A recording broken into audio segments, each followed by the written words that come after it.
बच्चों, तो alternating current का लेक्चर नंबर 8 और ये लास्ट लेक्चर होने वाला है इस चैप्टर का। और आज हम पढ़ने जा रहे ट्रांसफॉर्मर्स। अब ट्रांसफॉर्मर्स क्या होते हैं, किस प्रिंसिपल पे काम करते हैं, उनका कंस्ट्रक्शन कैसे होता है, कैसे उनकी वर्किंग होती है, कौन से फॉर्मूले हमको एग्जाम में यूज करने हैं और किस तरह से ट्रांसफॉर्मर में एनर्जी का लॉस होता है और उस एनर्जी के लॉस को हम कैसे मिनिमाइज कर सकते हैं, ये सारी बातें हम पढ़ेंगे आज के लेक्चर में। यानी आज ट्रांसफॉर्मर अच्छे से हम खत्म करेंगे। ठीक है, तो जल्दी से कॉपी और पेन निकाल लो, तैयार हो जाओ इस टॉपिक के लिए।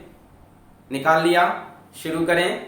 Yes, my name is Alak Pandey and this is your and only your beautiful सा चैनल फिजिक्स वाला।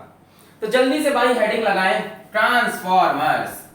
ट्रांसफॉर्मर्स जैसा कि इसका नाम ट्रांसफॉर्म, किसी चीज को ये ट्रांसफॉर्म करेगा। किसको? वोल्टेज को। या तो वोल्टेज को ट्रांसफॉर्म करके बढ़ाएगा या तो ट्रांसफॉर्म करके घटाएगा। ठीक है, तो ये एक ऐसी डिवाइस है, it is a device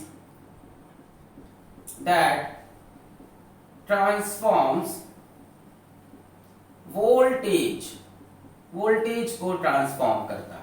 basically alternating voltage होना चाहिए, या तो किसी लो वोल्टेज को हाई वोल्टेज में ट्रांसफॉर्म कर देगा और या तो किसी हाई वोल्टेज को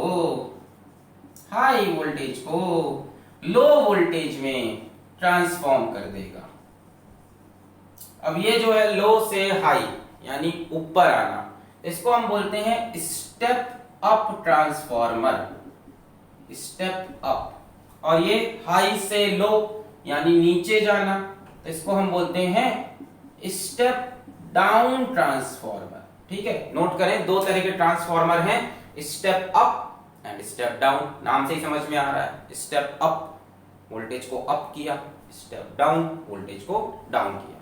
ट्रांसफॉर्मर आप सभी ने देख रखे हैं, गली नुक्कड़ पे लगे होते हैं। हम लोग बोलते हैं ना, ट्रांसफॉर्मर जल गया, ट्रांसफॉर्मर बोल गया, वही होता है ट्रांसफॉर्मर। अब आपके जो गली नुक्कड़ में सड़क पे जो ट्रांसफॉर्मर रखा है वो स्टेप डाउन होता है, जो आपके घर के पास में होता है वो स्टेप डाउन होता है ना। हमारे घरों में जो वोल्टेज चाहिए होता है वो कम चाहिए होता है, 220 वोल्ट, और जो करंट इलेक्ट्रिसिटी आ रही होती है ना वो बहुत हाई वोल्टेज पे आ रही होती है। तो ये क्या करते हैं ट्रांसफॉर्मर, उसको लो वोल्टेज में कन्वर्ट करके घरों में दे देते हैं। ठीक है, स्टेप अप आपको कहां मिलेगा? ये मिलेगा आपको पावर स्टेशन पे, जहां पे ऑल्टरनेटिंग करंट बनाया गया है। ऑल्टरनेटिंग करंट बनाया और फिर उसको जब भेजा जाता है ना हमारे घरों की तरफ, तो बहुत हाई वोल्टेज पे भेजते हैं। हाई वोल्टेज पे ना एनर्जी का लॉस कम होता है। ठीक है, ये पूरी अलग कहानी है, ट्रांसमिशन ऑफ इलेक्ट्रिसिटी, इस पे नहीं जा रहे। 10th क्लास में मैंने पढ़ाया था ये। अभी ये बता रहे कि पावर स्टेशन पे स्टेप अप ट्रांसफॉर्मर इस्तेमाल करते हैं, कि हमने बिजली बनाई, फिर उसको स्टेप अप किया, वोल्टेज बढ़ाया, फिर भेज दिया। अब इतना हाई वोल्टेज घर पे चाहिए नहीं, तो गली नुक्कड़ वाले ट्रांसफॉर्मर ने उसको लो वोल्टेज में कन्वर्ट किया और घरों में सप्लाई किया। बाकी बीच में बहुत सी कहानी है, ठीक है, कि इंडस्ट्री को भेजा, है ना, इधर उधर भेजा, तो वो सब कहानी हम नहीं पढ़ रहे ट्रांसमिशन वाली। अभी हम यही बता रहे कि स्टेप अप लो से हाई, स्टेप डाउन हाई से लो। फिर बात आती है कि ये किस प्रिंसिपल पे काम करते हैं, इनका सिद्धांत क्या है। प्रिंसिपल, तो इनका प्रिंसिपल होता है म्यूचुअल इंडक्शन, वही इलेक्ट्रोमैग्नेटिक इंडक्शन का part, mutual induction. Mutual induction क्या था कि दो कॉइल होते थे हमारे पास, एक कॉइल में अगर करंट चेंज हुआ तो दूसरे में अपने आप करंट इंड्यूस होगा। अगर प्राइमरी में करंट ग्रो किया या प्राइमरी में करंट डिके किया तो अपने आप सेकेंडरी में करंट इंड्यूस हो जाएगा। ये है म्यूचुअल इंडक्शन। अभी अंदर वर्किंग देखेंगे तो और समझ में आएगा, अभी नोट करें। म्यूचुअल इंडक्शन, किसी एक कॉइल में करंट चेंज करो तो बगल वाले कॉइल में अपने आप करंट बन जाएगा। नोट कर लिया? चलिए आगे बढ़े, इसका कंस्ट्रक्शन और वर्किंग देखें। चलिए मिटा रहे इसे, बहुत बढ़िया। It works on the principle of mutual induction. ठीक है, ये बोर्ड में 1 नंबर का सवाल आ सकता है। अब जरा इसका कंस्ट्रक्शन देखते हैं कैसे बनेगा। तो सबसे पहले आप एक कोर लोगे, कोर जिसमें सारा काम होना है, एक कोर मटेरियल। तो कोर मटेरियल मैंने ये ले लिया। ठीक है, ये सॉफ्ट आयरन का लिया जाता है। ये बन गया सॉफ्ट आयरन कोर। ठीक है, अब इस तरफ से इस पे हम एक वायर लपेट देंगे, ये, और इस तरफ से भी इस पे एक वायर लपेट देंगे।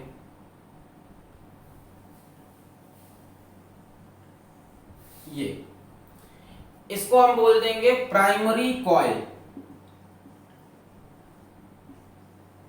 ठीक है, यहां से हम वोल्टेज का इनपुट देंगे, यहां से हम इनपुट देंगे, वोल्टेज इनपुट। और इसको हम बोलेंगे बच्चों क्या, सेकेंडरी कॉइल। सेकेंडरी कॉइल में क्या मिलने वाला है, वोल्टेज का आउटपुट। ठीक है, दोनों में देखो नंबर ऑफ टर्न्स अलग अलग हैं, यही मेन खेल है। कभी इधर टर्न्स कम होंगे, कभी इधर टर्न्स कम होंगे। इस बार इधर कम है, इधर ज्यादा है, इसका उल्टा भी हो सकता है। इसके अंदर जितने टर्न्स हैं उसको हम बोलेंगे number of turns in primary, number of turns in primary. और इसको हम बोलेंगे, बोलो, number of turns in secondary.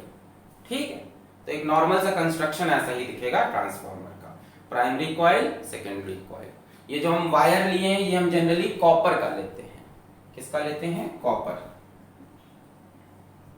ठीक है, ये भी कॉपर।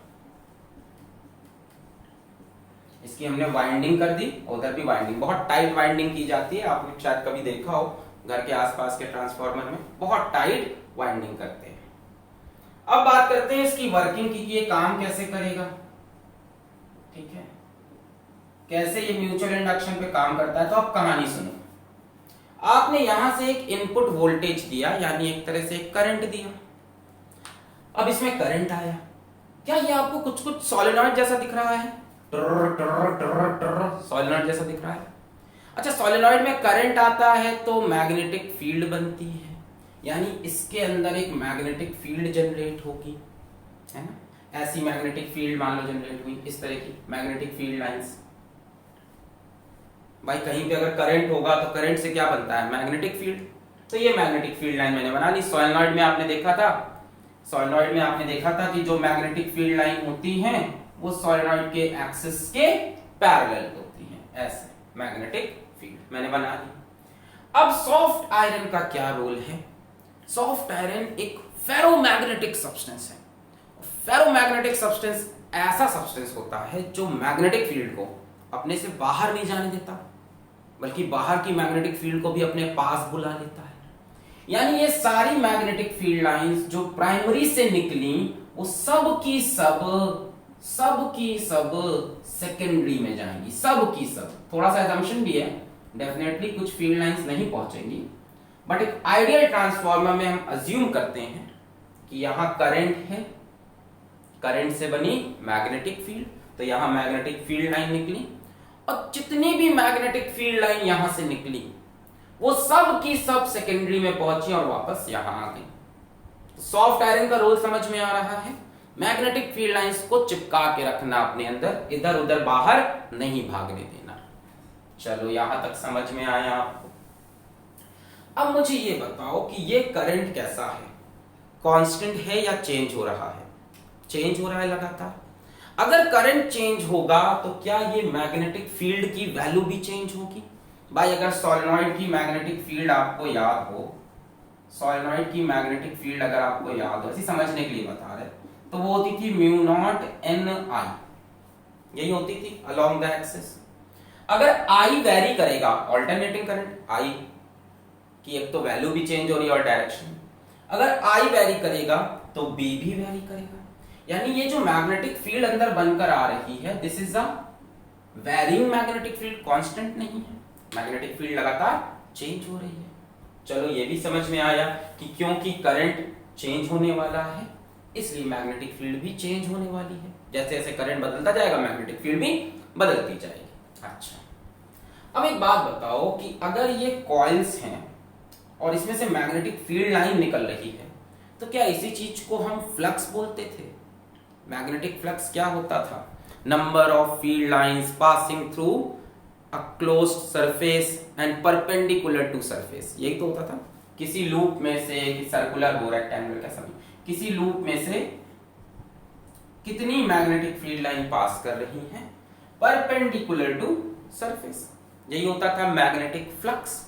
यानी एक तरह से हम कह सकते हैं कि यहां से कुछ मैग्नेटिक फ्लक्स निकल रहा है और यहां पे कुछ मैग्नेटिक फ्लक्स जा रहा है।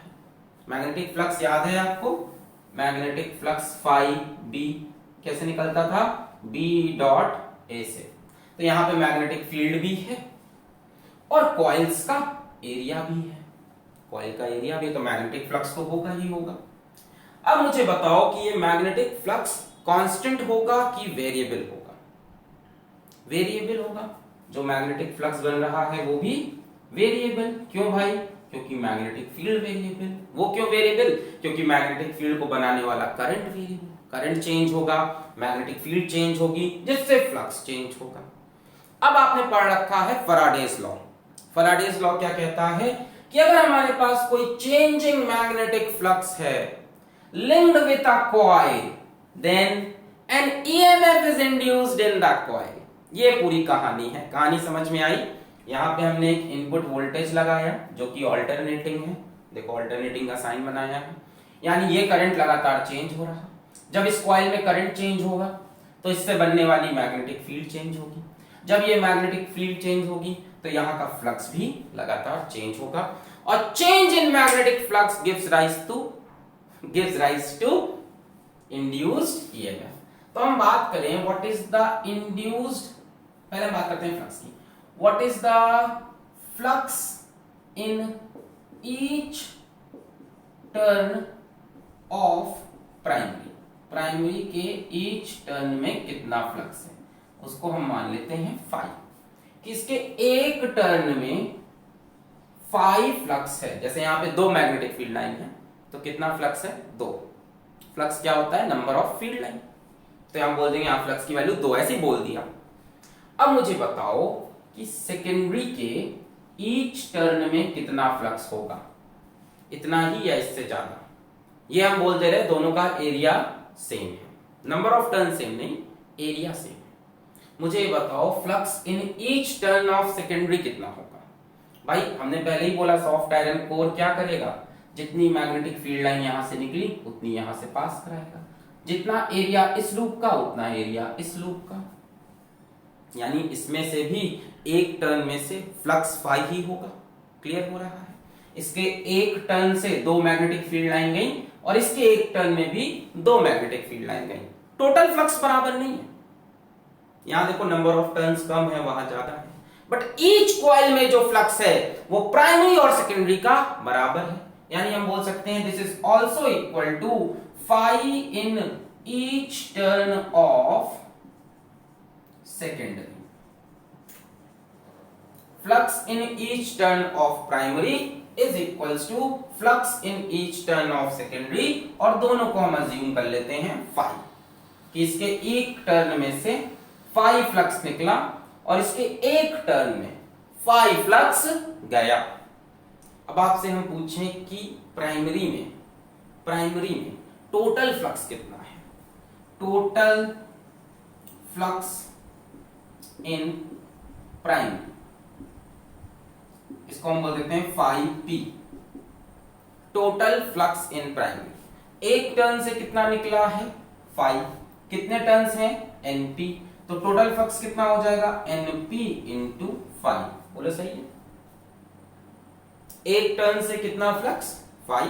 कितने turns? np। Total flux np 5। अब आपसे हम पूछें what is the induced EMF in primary?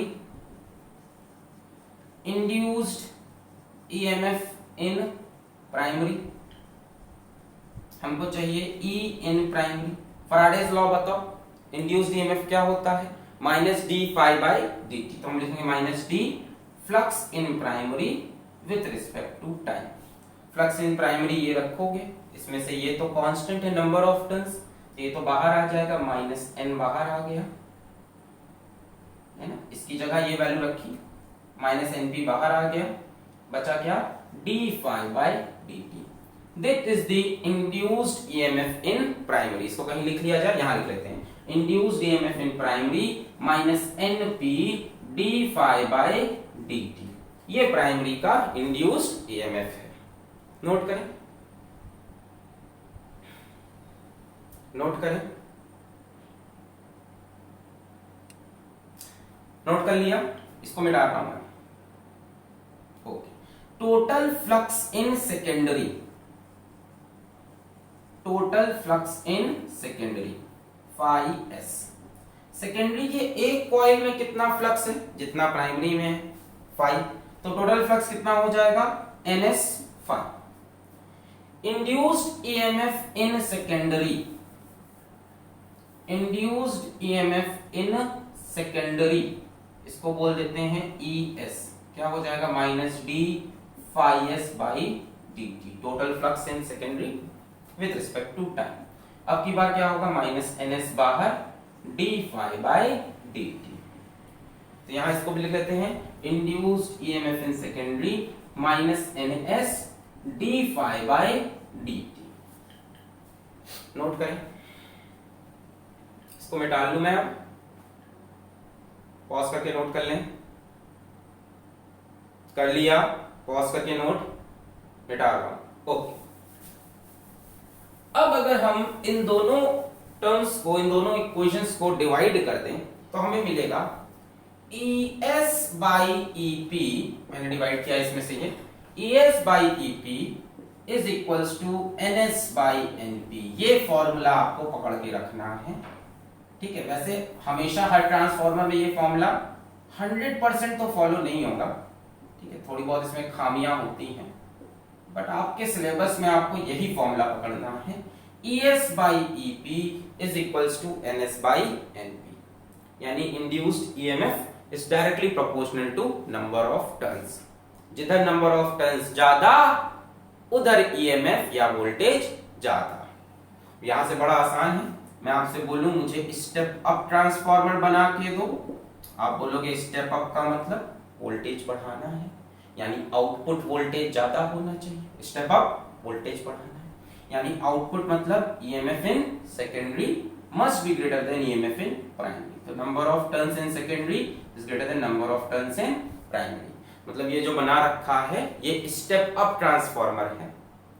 अगर आपको इस तरफ वोल्टेज ज्यादा चाहिए तो इस तरफ वाइंडिंग बढ़ा दो, सिंपल। देखो ना, EMF is directly proportional to number of turns. आपको स्टेप डाउन ट्रांसफार्मर चाहिए, घर के आसपास वाला स्टेप डाउन।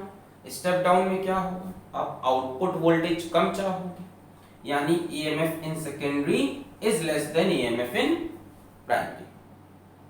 आउटपुट में कम है, इनपुट में ज्यादा है। इनपुट कौन है, प्राइमरी, प्राइमरी में ज्यादा, यानी number of turns in secondary is less than number of turns in primary. तो ये हो गया प्रिंसिपल। जब आपको स्टेप डाउन करना है, यहां वोल्टेज कम चाहिए, यहां पे वाइंडिंग कम कर दो, नंबर ऑफ टर्न्स कम कर दो, और यहां पे नंबर ऑफ टर्न्स बढ़ा दो। नोट करें, नोट करें। फिर बात करते हैं करंट की भी, थोड़ी सी बात करंट की करते हैं इसके बाद।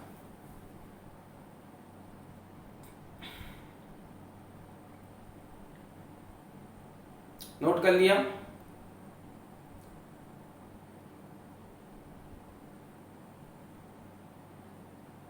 मिटा दें, okay. ES/EP is equals to NS/NP। ये एक फॉर्मूला आप पकड़ के रखेंगे, क्या, ES/EP is equals to NS/NP। अच्छा, ट्रांसफॉर्मर्स एक्चुअल में क्या चीज ट्रांसफर कर रहे हैं, ट्रांसफर, पार, यहां से यहां एनर्जी का ट्रांसफर हो रहा है, पावर का ट्रांसफर। तो अगर हमारे पास कोई 100% इफिशिएंट ट्रांसफार्मर है, 100% इफिशिएंट, तो उसमें जितना पावर का इनपुट होगा उतना ही पावर का आउटपुट होगा। हाँ, आइडियल ट्रांसफार्मर की बात हो रही है, प्रैक्टिकली ऐसा पॉसिबल नहीं है, पर ट्रांसफार्मर आज की डेट में 99% तक इफिशिएंट बनाए जा चुके हैं। इसकी इफिशिएंसी कैसे बढ़ेगी धीमे धीमे बताएंगे। इसमें कोई एनर्जी लॉस सामान्य नहीं हो रहा। पावर इनपुट मतलब यहां पे, आउटपुट मतलब वहां पे। अच्छा, पावर का फॉर्मूला क्या होता था? V into I. तो पावर इनपुट में आप लिख सकते हो EMF of primary, current of primary, V I voltage ही तो है, और यहां लिख सकते हो E of secondary, I of secondary. V I power का formula V I, V EMF power. अच्छा, इसमें एक ये भी चीज है कि ये जो वोल्टेज हैं वो सारे आरएमएस हैं, और जो करंट है वो भी आरएमएस। इस फॉर्मूले में ये आरएमएस करंट, ये RMS current, RMS voltage, RMS voltage. खैर, ये रखा आपने।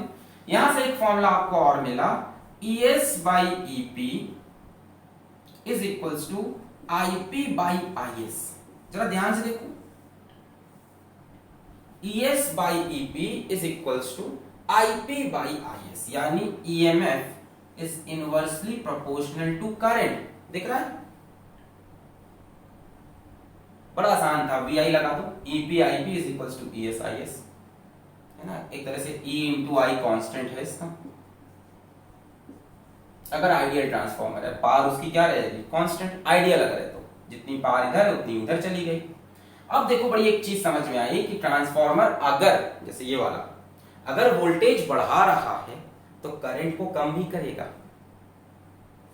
Inversely proportional to current. अगर वोल्टेज बढ़ेगा तो करंट कम होगा। भाई, एनर्जी का कंजर्वेशन भी तो फॉलो होना है, जादू थोड़ी ना हो रहा है कि वोल्टेज कम दिया तो बढ़ा दिया। किसी एक चीज का सेक्रीफाइस भी तो करोगे।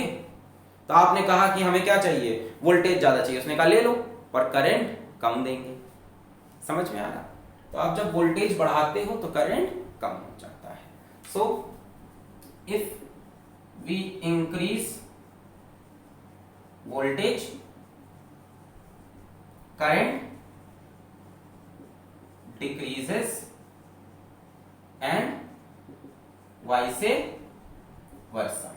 तो अगर मैं अब एक कंबाइंड फॉर्मूला लिखूं तो मैं लिख सकता हूं EMF in secondary upon EMF in primary is equals to number of turns in secondary upon number of turns in primary, directly proportional, is equals to current in primary upon current in secondary, इनके साथ inversely proportional। तो यही एक formula है जिसपे numericals बनते हैं। Formula यही है, इसको नोट कर लें। न्यूमेरिकल आपको इसी फॉर्मूले पे मिलने वाले हैं, नोट कर लें। ये हमने क्या माना है? 100% इफिशिएंट ट्रांसफॉर्मर, जिसके लिए ये कंडीशन ट्रू है। आइडियल ट्रांसफॉर्मर, प्रैक्टिकल ट्रांसफॉर्मर में ये ट्रू नहीं होगा। हो गया?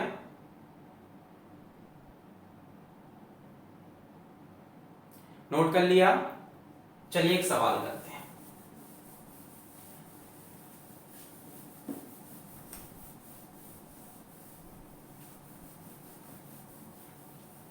एक सवाल कर लेते हैं, बहुत ही आसान सा क्वेश्चन ले लेते हैं।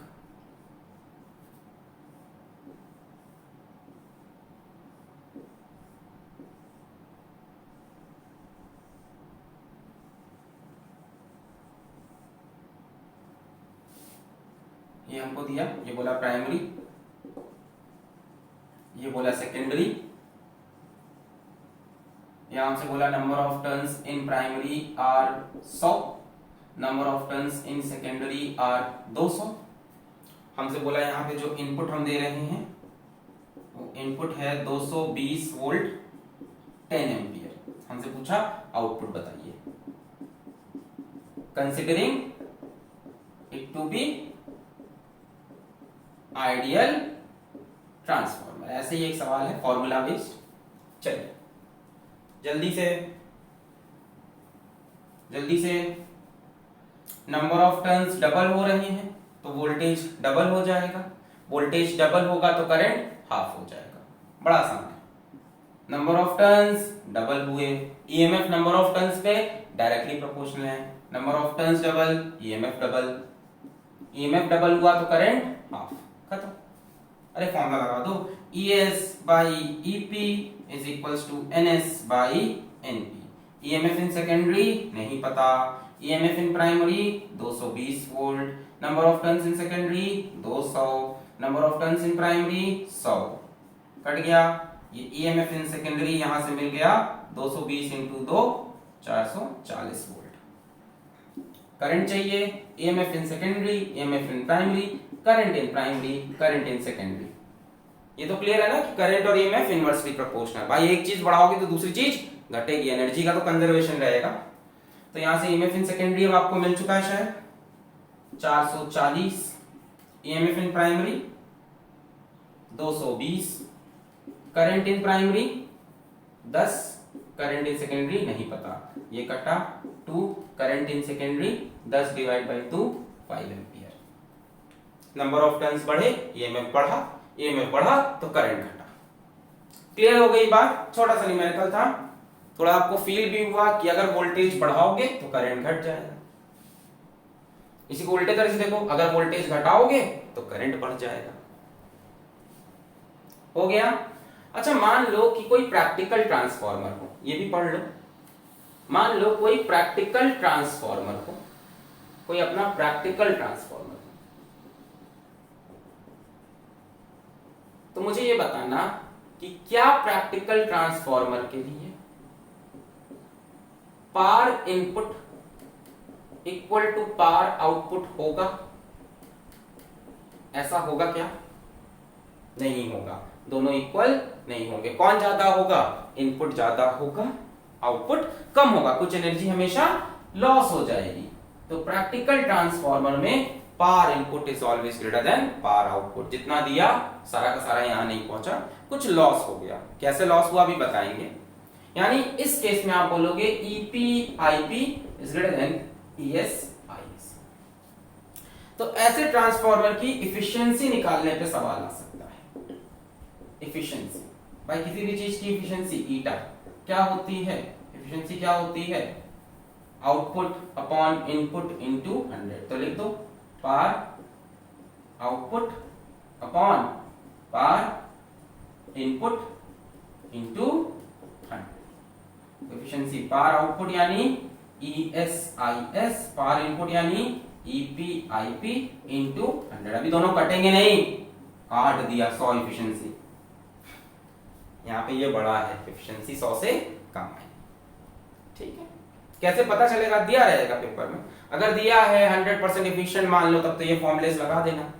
नहीं दिया 100% एफिशिएंट, तब आप ये फॉर्मूला नहीं लगा सकते। ये फॉर्मूला ऑलवेज वैलिड, ये वाला तभी वैलिड जब 100% एफिशिएंट।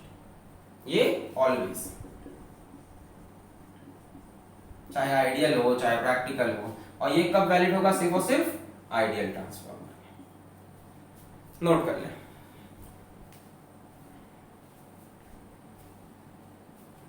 छाप लिया? तो अब ये बात आती है कि सर एनर्जी लॉस हुआ कहां? ये तो सॉफ्ट आयरन है, ये तो सारी मैग्नेटिक फील्ड लाइंस को ले जाएगा इस तरफ। तो एनर्जी लॉस हुआ कहां? कहां चली गई एनर्जी? बताते हैं, कई फैक्टर्स हैं। नोट कर लिया? मिटा दें उधर का छापे पॉज करके। ओके, लिखिए, हेडिंग लगाइए, energy losses in transformer. Energy losses in transformers.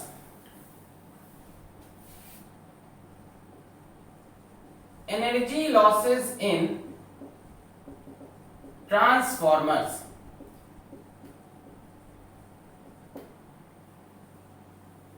सबसे पहला एनर्जी लॉस है flux leakage. Flux leakage, flux leakage मतलब कि आप जो कह रहे हो ना कि यहां से जितना फ्लक्स चला उधर पहुंच गया, ये 100% ट्रू नहीं है। जरा इसको डायग्रामेटिकली समझ लो, नोट करो, फील आ जाएगा इस डायग्राम से आपको कि फ्लक्स लीकेज हो रहा है कि नहीं।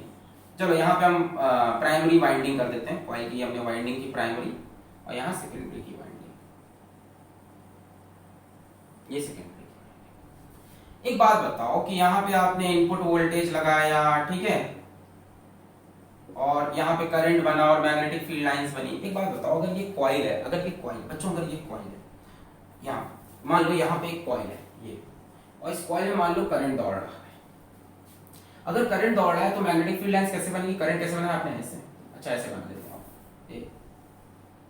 ये करंट, हाँ मान लो ऐसा करंट है किसी इंस्टेंट पे, वैसे तो करंट का डायरेक्शन भी चेंज होगा, ऑल्टरनेटिंग करंट है, तो मैग्नेटिक फील्ड लाइन ऐसे बनेगी ऊपर की तरफ। तो यार एक मैग्नेटिक फील्ड लाइन ऐसे बना लो, एक फिर ऐसे बनेगी,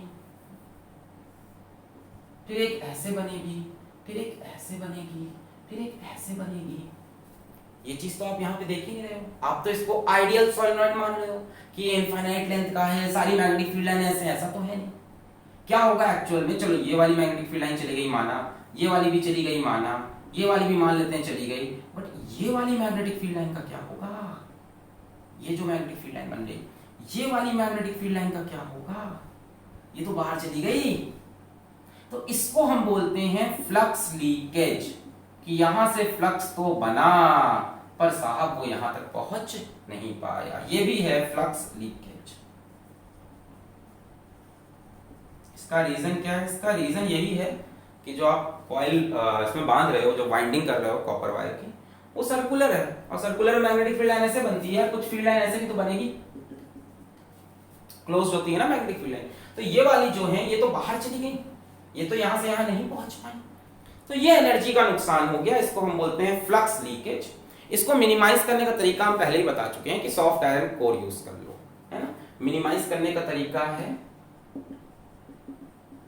क्या करो आप, सॉफ्ट आयरन का कोर यूज करो, जो कि ऑलरेडी हम कर रहे हैं। असल में पहले क्या करते थे इन लोग, स्टील का कोर यूज करते थे, अभी भी स्टील का भी यूज होता है और सॉफ्ट आयरन का भी होता है। सॉफ्ट आयरन में फायदा क्या हो रहा है आपको, कि सारा का सारा फ्लक्स ये अपने अंदर बांध के रखा हुआ है, ठीक है। अब ये थोड़ा बहुत लीकेज तो होगा, मिनिमाइज कर सकते हैं इसको, इवेड हटा नहीं सकते, तो मिनिमाइज करने का तरीका ही था सॉफ्ट आयरन।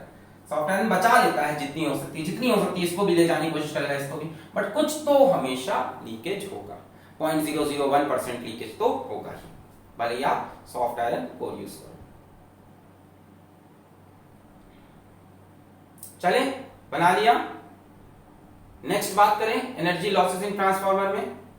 चलो, दूसरा लॉस है रेजिस्टेंस ऑफ द वाइंडिंग।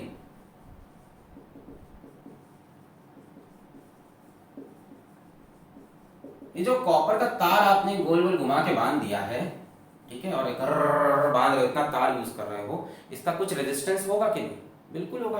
ये जो आप कॉपर का वायर यूज कर रहे हो प्राइमरी में और जो यूज कर रहे हो आप सेकेंडरी में, इस वायर का भी तो कुछ ना कुछ रेजिस्टेंस होगा, और रेजिस्टेंस होगा तो एनर्जी लॉस होगा। किस फॉर्म में, हीट के फॉर्म में। कितना, आई स्क्वेयर आर टी, यहां आरएमएस करंट लिखते हैं, आई स्क्वेयर आर टी में, एसी में आर रेजिस्टेंस है, टी टाइम है, तो ये एनर्जी लॉस हमको हो रहा है in the form of heat. इसको कैसे मिले, ये तो होना ही होना है यार, आप तार यूज कर रहे हो, तार में करंट है तो हीट तो होगा ही, तार अंदर इलेक्ट्रॉन धाड़ लड़ाई तो करेंगे ही, एटम से लड़ेंगे ही, तो एनर्जी यहाँ पे लॉस तो होगी हीट के फॉर्म में। तो इसको मिनिमाइज करने का तरीका होता है कि आप किसी भी तरह रेजिस्टेंस को डिक्रीज करो। अब रेजिस्टेंस डिक्रीज करने का पहला तरीका तो क्या था कि आपने कॉपर यूज कर लिया, बेस्ट कंडक्टर। दूसरा तरीका यह है कि आप थिक वायर यूज करो, मोटा तार यूज करो। मोटे तार का रेजिस्टेंस कम होता है, रेजिस्टेंस का formula R is equals to rho L by A, दिख रहा है, एरिया से इनवर्सली प्रोपोर्शनल। जितना थिक वायर यूज करोगे उसका एरिया उतना ज्यादा और रेजिस्टेंस उतना कम। बट यार ये बहुत अच्छी चीज नहीं है यार, थिक वायर महंगे मिलते हैं। घर के बाहर एक ट्रांसफार्मर इतना बड़ा थोड़ी ना होता जितना हम बोट बना रहे हैं और घर के बाहर देखा बड़ा सा, और उसमें मोटा तार कॉपर का ला के बांध दिया, इधर भी उधर भी, पैसा भी तो जा रहा है, किसका, हम ही लोग को तो जा रहा है जो टैक्स दे रहे हो, बिजली का बिल जो दे रहे हो, जा रहा है कि नहीं जा रहा है, आपका पैसा भी तो जा रहा है इसमें। तो ये बहुत ही अच्छा आइडिया नहीं है कि थिक वायर ही बांध देते हैं, चलो इधर भी थिक बांध दिया, इधर भी थिक, काम बन गया, नहीं, इसमें दिमाग लगाया जाता है। थिक वायर उसी तरफ बांधो जिस तरफ करंट ज्यादा है। देखो, जिस तरफ करंट ज्यादा होगा उधर एनर्जी लॉस भी ज्यादा होगा। So thick wire on that side where current is high, जिधर करंट कम है उधर तो अपने आप एनर्जी लॉस कम हो जाएगा।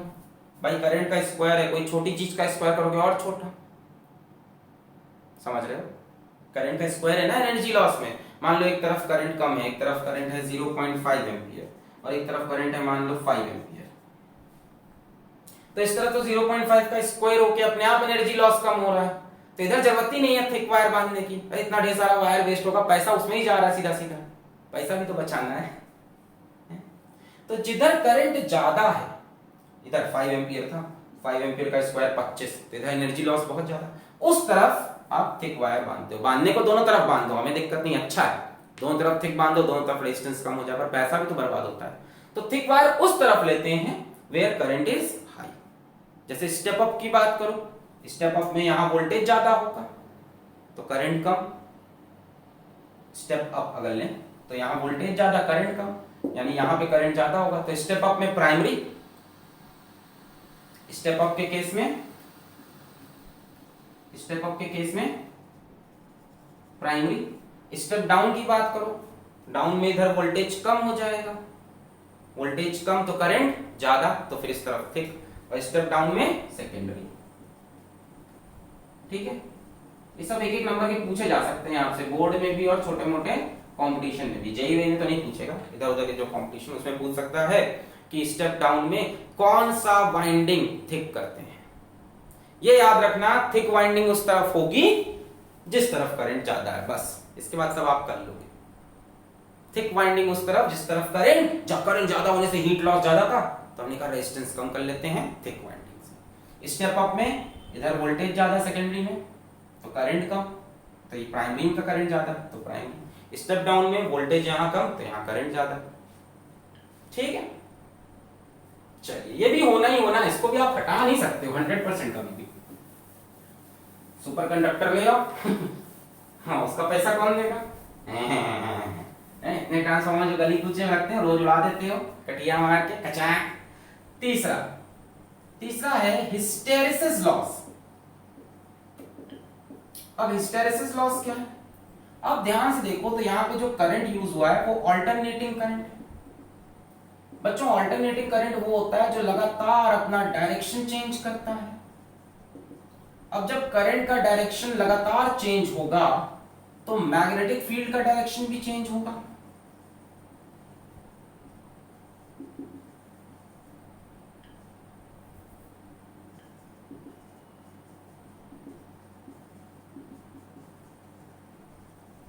कंटिन्यूअसली चेंज होगा कि एक बार होगा? अरे भैया कंटिन्यूअसली अल्टरनेटिंग है, एक सेकंड में अपना डायरेक्शन कितनी बार चेंज करता है? 100 बार। अगर फ्रीक्वेंसी 50 हर्ट्ज है, इंडिया के करंट की बात करें, इंडिया में जो अल्टरनेटिव करंट है 50 हर्ट्ज की फ्रीक्वेंसी का, एक सेकंड में करंट अपना डायरेक्शन 100 बार तो बार बार मैग्नेटिक फील्ड खचक खचक खचक खचक, एक बार ऊपर, अरे भाई एक बार करंट ऐसे, मैग्नेटिक फील्ड खचक ये बनी, अगली बार करंट ऐसे, मैग्नेटिक फील्ड खचक ऐसे बनी। तो मैग्नेटिक फील्ड का डायरेक्शन भी लगातार चेंज हो रहा है। इन सब में पिसेगा बेचारा सॉफ्ट आयरन, क्योंकि सॉफ्ट आयरन लगातार मैग्नेटाइज होगा, फिर डीमैग्नेटाइज होगा, फिर अपोजिट डायरेक्शन में मैग्नेटाइज होगा, फिर डीमैग्नेटाइज होगा, फिर अपोजिट डायरेक्शन में मैग्नेटाइज होगा, फिर डीमैग्नेटाइज होगा, फिर अपोजिट डायरेक्शन में डीमैग्नेटाइज। अरे बाप रे बाप, यानी continuously soft iron magnetize, demagnetize, remagnetize in opposite direction, demagnetize, remagnetize in original direction, चलता रहेगा। यानी यहां पे आप देखोगे continuous magnetization slash demagnetization dash remagnetization, किसमें? In opposite sense. ये कहानी चलती रहेगी और मैंने आपको बताया इस कहानी में एनर्जी लॉस होता है in form of hysteresis loss. याद है ये हिस्टेरिसिस कर्व हमने पढ़ा था, ऐसे ऐसे कुछ पढ़ा था मछली जैसा, यहां पे आई यहां पे एच, हिस्टेरिसिस लॉस। अब हिस्टेरिसिस लॉस तब ज्यादा होता है जब एरिया ऑफ लूप ज्यादा हो। एनर्जी लॉस होगा कि नहीं लगातार, मैग्नेटाइज, डीमैग्नेटाइज, रीमैग्नेटाइज, डीमैग्नेटाइज, एक बार इधर मैग्नेटाइज हुआ, फिर जीरो हुआ मैग्नेटाइजेशन, फिर अपोजिट डायरेक्शन मैग्नेटाइज, फिर जीरो हुआ, फिर अपोजिट, करंट लगातार चेंज हो रहा है डायरेक्शन में, तो इसमें एनर्जी लॉस हो रहा है। तो ये एनर्जी लॉस बचाने के लिए हम क्या करते थे कि एनर्जी लॉस जो होता था इसका वो प्रोपोर्शनल होता था एरिया ऑफ हिस्टेरिसिस लूप के। इसका एरिया जितना कम हो उतना बढ़िया काम बनेगा। अब इसका एरिया हमने देखा सबसे कम किसके लिए होता था, सॉफ्ट आयरन के लिए, है ना। तो इसीलिए वी यूज सॉफ्ट आयरन। तो वही बता रहे थे कि पहले स्टील भी इस्तेमाल करते थे ट्रांसफार्मर कोर बनाने के लिए, पर स्टील में ये एनर्जी लॉस बहुत ज्यादा था, हिस्टेरिसिस लॉस, है ना। सॉफ्ट आयरन का ऐसे नहीं बनता है, सॉफ्ट आयरन का बहुत पतला सा, हिस्टेरिसिस लॉस उसका बहुत है। मैंने हिस्टेरिसिस पे वीडियो कर रखा है, आप चाहें तो उसको देख सकते हैं, यूट्यूब पे टाइप करेंगे हिस्टेरिसिस फिजिक्स वाला, आपको वीडियो मिल जाएगा। तो सॉफ्ट आयरन का ये लूप बहुत पतला सा होता है, वेरी थिन।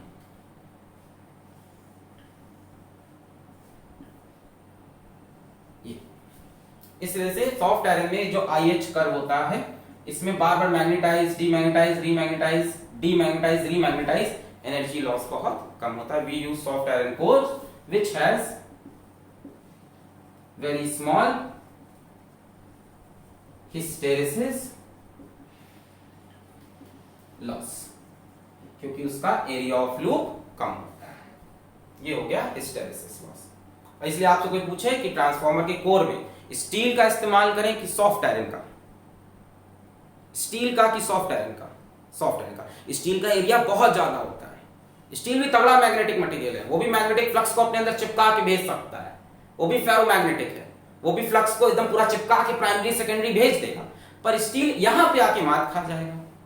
स्टील ना परमानेंट मैग्नेट बन जाता है, एक बार एक तरफ मैग्नेटाइज हो ना, अब हम दूसरी तरफ ना जाएंगे, मैग्नेटाइज हो गए, जिद्दी टाइप का है ये। ठीक है, magnetise, demagnetize, remagnetize, energy loss नहीं करते। और स्टील का वही जो पहला ग्राफ था वो स्टील का था, मोटा सा, एनर्जी लॉस बहुत ज्यादा। क्लियर है? हिस्टेरिसिस लॉस इसमें कम है। कोई पूछे स्टील यूज करोगे कि सॉफ्ट आयरन, तो बोलोगे सॉफ्ट आयरन। पूछ भी सकता है steel and soft iron are both permanent, both ferromagnetic. Steel and soft iron are both ferromagnetic, यानी दोनों ही फ्लक्स को चिपका के इधर से उधर ले जा सकते हैं, मैग्नेटिक फील्ड लाइंस को बाहर नहीं भागने देते हैं, फेरोमैग्नेटिक है, तगड़े मैग्नेटिक है, मैग्नेटिक फील्ड लाइन को पकड़ के रखते हैं। बट स्टील को इस्तेमाल करने में नुकसान क्या है? नुकसान ये है कि एक बार मैग्नेटाइज हो गया तो जिद्दी है, फिर उसे डीमैग्नेटाइज करने में बहुत एनर्जी खराब होगी, तो आपकी इफिशिएंसी खराब होगी। बेटा नोट कर लें।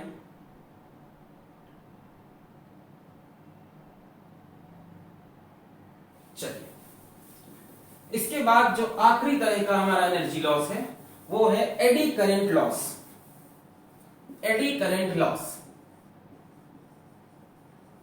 Eddy current loss. अब ये क्या चीज है? देखो, जैसे जैसे आपका करंट चेंज होगा वैसे वैसे आपकी मैग्नेटिक फील्ड चेंज होगी, ठीक है। Current changes continuously. बताओ, करंट कांस्टेंट है कि चेंज हो रहा है? चेंज हो रहा है लगातार।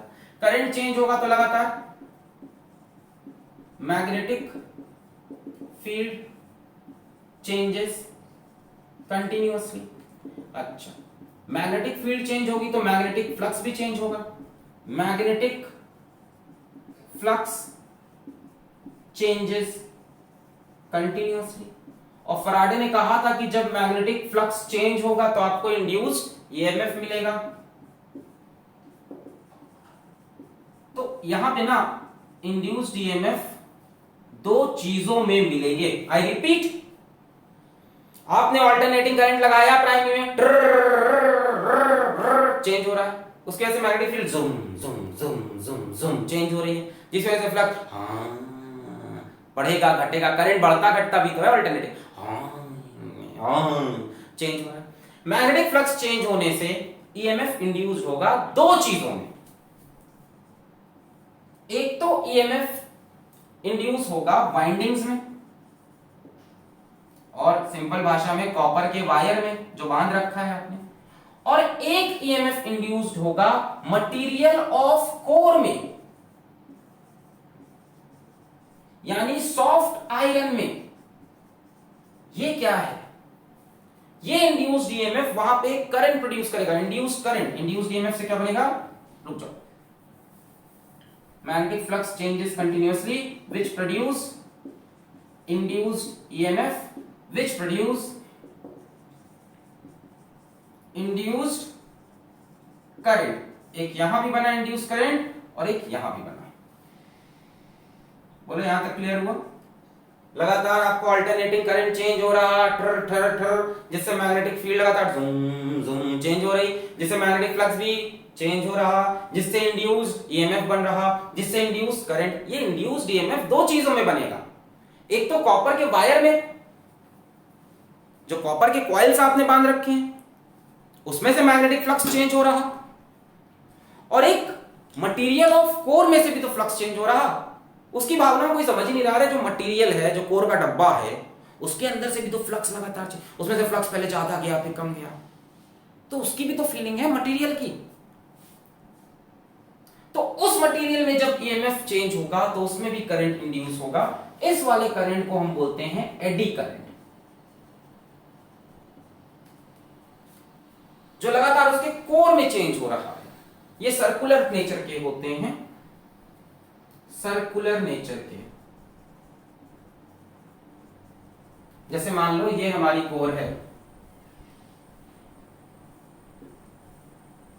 जब आप इसमें लगातार अल्टरनेटिंग करंट चेंज करोगे, मैग्नेटिक फील्ड चेंज होगी, तो इस कोर के अंदर कुछ ऐसे सर्कुलर करंट्स फॉर्म होने लगेंगे, और ये करंट 3D में बनेंगे। कोर तो मोटी सी है, कोर तो ऐसे आपने एक ली है ना, तो 3D में अंदर भी जा रहा है, ठीक है। ऐसा नहीं कि सिर्फ ऐसा है, कुछ करंट अंदर जा रहा है, अंदर जाके सर्किल बना रहा है, कुछ करंट बाहर आ रहा है, बाहर आके सर्किल बना रहा है। नहीं समझे? ऐसे, जैसे मान लो कोर आपने ऐसे पकड़ी थी तो करंट ऐसे भी सर्कुलर बन रहा है, ऐसे भी बन रहा है, समझ रहे हो? एक इस टाइप का, ये यहां से अंदर गया, यहां से बाहर, ऐसे इस कोर में अंदर बना। तो इस तरह के कुछ एडी करंट बनेंगे। अब इससे क्या होगा, इन एडी करंट की वजह से, इन एडी करंट्स की वजह से, ये बताओ कोर मटेरियल का भी कुछ रेजिस्टेंस होगा कि नहीं? कोर मटेरियल रेजिस्टेंस, भाई कोर जो भी है, सॉफ्ट आयरन की, स्टील जिसकी बने, उसका भी कुछ रेजिस्टेंस होगा। एडी करंट को मान लेते हैं चलो IE, रेजिस्टेंस ऑफ कोर को मान लेते हैं RC। तो यहां पे भी लगातार एनर्जी लॉस होने लगेगा इन फॉर्म ऑफ हीट, कितना? IE² RC into T। ये करंट कॉपर के वायर का नहीं है, ये करंट किसमें है? कोर के अंदर बन रहा है। कोर के लिए भी तो लगातार मैग्नेटिक फील्ड वेरी हो रही, तो कोर के मटेरियल के अंदर एक एडी करंट बनने लगा, इंड्यूस्ड में, फराडे लॉ से ही बना ये भी। और ये कैसे है? सर्कुलर नेचर है, कभी ऐसे बन रहा है, कभी ऐसे बन रहा है, कभी ऐसे, अंदर अंदर अंदर पूरा 3D में बन रहे हैं। एडी करंट किसमें बन रहा? 3D में बन रहा, बड़ा बड़ा लूप, लार्ज सर्कुलर लूप्स, है ना? एडी करंट्स, लार्ज लूप्स, बड़े बड़े करंट के लूप बन रहे हैं यहाँ पर। और उससे क्या होगा? कोर मटेरियल कुछ रेजिस्टेंस भी होगा, तो एनर्जी लॉस होगा in form of heat, I² RC into T। Note करें, नोट करें, नोट करें, फिर इसको मिनिमाइज करते हैं हम लोग। नोट करें, छाप लिया, पॉज करके नोट कर लें, ठीक है। अब इसको मिनिमाइज करने का तरीका क्या है? आप समझ रहे हो कहानी क्या हुई? ऑल्टरनेटिंग करंट था, करंट चेंज हुआ तो मैग्नेटिक फील्ड चेंज हुई, तो फ्लक्स चेंज हुआ, तो इंड्यूस ईएमएफ एक तो कॉइल में बना और एक कोर के मटेरियल में, जिसकी वजह से जो करंट बना वो एडी करंट। अब इसको मिनिमाइज करने का तरीका है कि एक तो ऐसा कोर लो जिसका रेजिस्टेंस कम हो, तो उसके लिए भी सॉफ्ट आयरन बेस्ट चॉइस होता है। सब मिला के देखा गया है, सारे फैक्टर देखने पड़ेंगे ना आपको, हिस्टैरिसीस भी देखना पड़ेगा, फ्लक्स लीकेज भी चेक करना पड़ेगा, सब मिला के सॉफ्ट आयरन बेस्ट सूटेड था। उसको अब हम चेंज, जितना रेजिस्टेंस सबसे कम मिलना था वो सॉफ्ट आयरन में ही मिला, बाकी किसी में अगर रेजिस्टेंस कम मिल भी रहा तो साथ में वो फ्लक्स लीकेज वाले पार्ट को खराब कर रहा, या साथ में वो हिस्टैरिसीस बहुत ज्यादा लॉस कर रहा, तो ओवरऑल आप मटेरियल तो अब नहीं चेंज कर रहे हो। Soft iron is the best choice. Soft iron में सब कुछ है। सॉफ्ट आयरन बढ़िया फेरोमैग्नेटिक भी है कि मैग्नेटिक फील्ड को पकड़ के रखता है। सॉफ्ट आयरन का हिस्टैरिसीस लॉस भी कम है और उसका रेजिस्टेंस भी लो है। अब हमारे पास मिनिमाइज करने का तरीका है, आप किसी तरह से एडी करंट को कम कर दो, आप एडी करंट को रिड्यूस करो। तो एडी करंट को रिड्यूस करने का तरीका होता है कि आप लैमिनेटेड कोर यूज करो,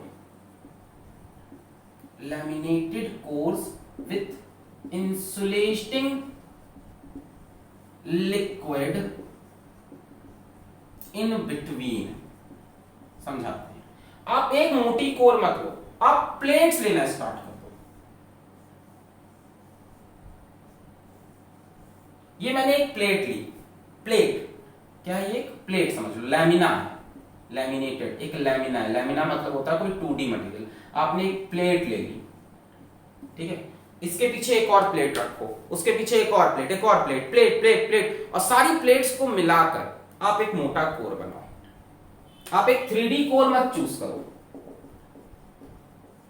आप क्या करो, खूब ढेर सारे 2D कोर ले लो, खूब ढेर सारे 2D प्लेट्स ले लो, और सारी प्लेट्स को समझ गए ना, जैसे कॉपी होती है, किताब होती है, एक एक पेज सब चिपका दो तो मोटी सी कॉपी हो गई। तो ये कह रहे हैं एक बार में मोटा सा मत लो, अलग अलग पेज ले लो, प्लेट्स ले लो, सॉफ्ट आयरन की ऑफ कोर्स। आप सॉफ्ट आयरन का लैमिनेटेड कोर बनाओ, लैमिनेटेड मतलब लैमिनास बनाओ सारे प्लेट के फॉर्म में, और सबको चिपका दो। और क्या करो कि हर दो लैमिना के बीच में इंसुलेटिंग फ्लूइड डाल दो। अब इससे क्या होगा, अब इससे जो एडी करंट बनेगा वो 2D बनेगा। इसका एडी करंट पीछे वाली प्लेट में जा नहीं सकता, क्योंकि दो प्लेट के बीच में अपन ने क्या लगा दिया है, इंसुलेटिंग फ्लूइड। यानी एडी करंट की जो इफेक्टिव पाथ है वो छोटी हो गई। अब जो भी एडी करंट बनेगा वो इस प्लेट का इसी में बनेगा। अब एडी करंट 3 डायमेंशन तो जा नहीं सकता, ये वाला एडी करंट अब पॉसिबल नहीं है। कौन सा, 3D वाला, ये इसमें पॉसिबल नहीं है। अब यहां जितना भी एडी करंट बनेगा सब 2 डायमेंशन। तो ओवरऑल लिखोगे क्या एग्जाम में, effective path of eddy current decreases. समझ रहे हो कि नहीं। अब ये वाले एडी करंट पॉसिबल नहीं के अंदर जाए, क्योंकि दो लैमिनास के बीच में, दो प्लेट्स के बीच में आपने इंसुलेटिंग मटेरियल डाल रखा है। जो भी एडी करंट है वो इसके छोटे छोटे एडी करंट बनेंगे, छोटी छोटी path. Effective path of eddy current decreases, thus energy loss decreases. तो ये तरीका था एडी करंट वाले को टैकल करने का। क्या यूज करो आप, लैमिनेटेड कोर्स, यहां पे प्लेट के फॉर्म में यूज करके खूब ढेर सारी प्लेट लेके एक के पीछे एक लगाते जाओ। तो ये थे एनर्जी लॉस इन ट्रांसफार्मर, उसका मिनिमाइजेशन, और पूरा ट्रांसफार्मर का लेक्चर यहीं पे होता है समाप्त। पढ़ाई करते रहें, ऑल द वेरी बेस्ट।